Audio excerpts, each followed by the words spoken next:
या बेड्या घालून स्वातंत्र्याला कैद्यात टाकलं जात आहे, त्याच्या विरुद्धचा निषेध आहे.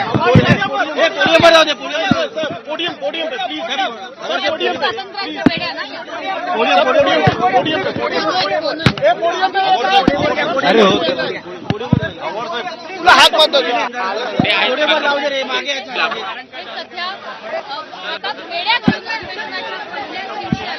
आपण ही दृश्य थेट विधान भवनात बघतोय. अर्थसंकल्पीय अधिवेशनाला सुरुवात होतीये आणि इथे आंदोलन करताना दिसत आहेत नेते जितेंद्र आव्हाड. थोड्याच वेळापूर्वी राष्ट्रवादी शरद पवार पक्षाचे रोहित पवार यांनी सुद्धा खूप मोठ्या प्रमाणावरती प्रश्न विचारले होते सरकारला आणि त्यानंतर आता जितेंद्र आव्हाड आपलं म्हणणं मांडतायत, आंदोलन करतायत, निषेध करतायत हातामध्ये बेड्या घालून. त्यांचं काय म्हणणं आहे आपण ऐकूया. हातात बेड्या घालून आलेला आहात, अधिवेशनाचा पहिला दिवस आहे, कशाचं प्रतीक आहे या बेड्या? अभिव्यक्ती स्वातंत्र्यावरती जो घाला घातला जातोय, ज्या पद्धतीने व्यक्त होणाऱ्या कार्यकर्त्यांवरती गुन्हे दाखल करून त्यांचे आवाज बंद केले जात आहेत, ती पद्धत चुकीची आहे. आमचा संविधानिक अधिकार आहे, आम्हाला व्यक्त होता आलंच पाहिजे. Right to expression, right to speech, हे सगळे आमचे मूलभूत अधिकार आहेत आणि ते मूलभूत अधिकार हे शाबित राहिले पाहिजेत. म्हणून या बेड्या आहेत. या बेड्या याच्यासाठी पण आहेत की अमेरिकेमध्ये जे भारतीयांवर अन्याय होत आहेत, व्हिसाच्या बाबतीत ट्रम्प सरकारने आखलेलं धोरण आहे, अनेक भारतीयांचा घर संसार उद्ध्वस्त करणारे आहेत. ज्या पद्धतीने भारतीयांना एका विमानात 2 विमानात कोंबून भारतात पाठवलं, म्हणजे पायात साखळदंड, हातात हतकड्या,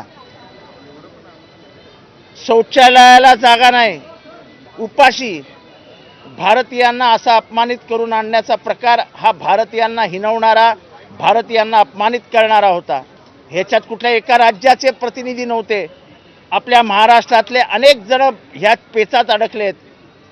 पोरं अमेरिकेत राहतील, आईबाप मुंबईत महाराष्ट्रात येतील, आईबाप तिथे राहतील तर पोरं भारतात येतील. अशा पद्धतीने अमेरिकेत जाऊन मोठं होण्याचं स्वप्न बघणाऱ्या मराठी माणसांची स्वप्न आता उद्ध्वस्त होताना दिसत आहेत.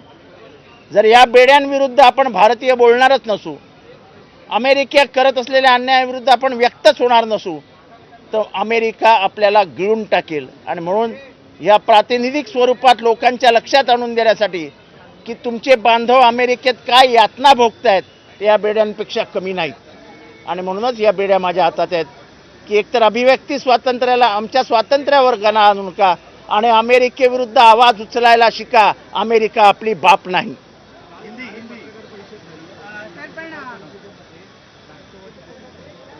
कुठे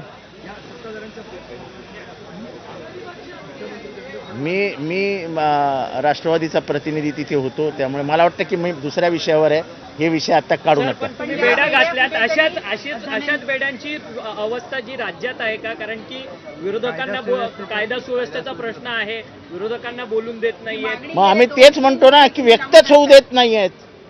याच बेड्या धनंजय मुंडेंना घातल्या जाव्यात. सरकार कोणाला घालायचे सरकारच्या मनावर आहे. सरकार मला नाही वाटत त्यांना बेड्या घालेल.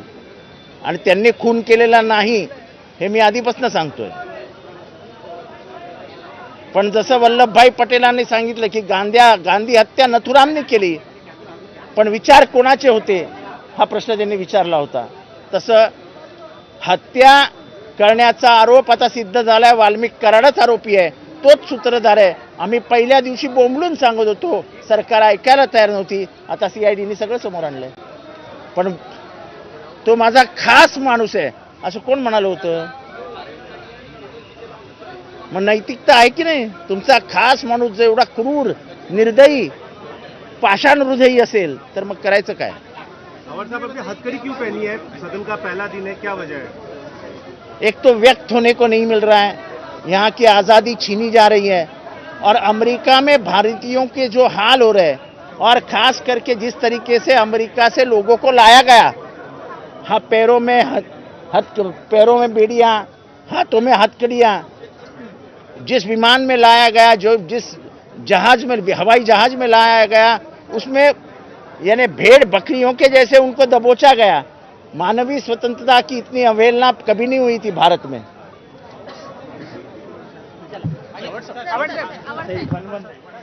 तर नेते जितेंद्र आव्हाड हे हातामध्ये बेड्या घालून आले आणि आम्हाला व्यक्त होऊ देत नाहीयेत, आमच्या अभिव्यक्ती स्वातंत्र्यावरती घाला घातला जातोय अशा आशयाचे त्यांनी बोलले. तसंच अमेरिकेमध्ये बेड्या घालून भारतीयांना परत पाठवण्यात आलं त्याचाही त्यांनी बेड्या घालून निषेध केला. एकंदरीतच सुरू होणाऱ्या अर्थसंकल्पीय अधिवेशनाची ही वादग्रस्त अशी नांदी आहे.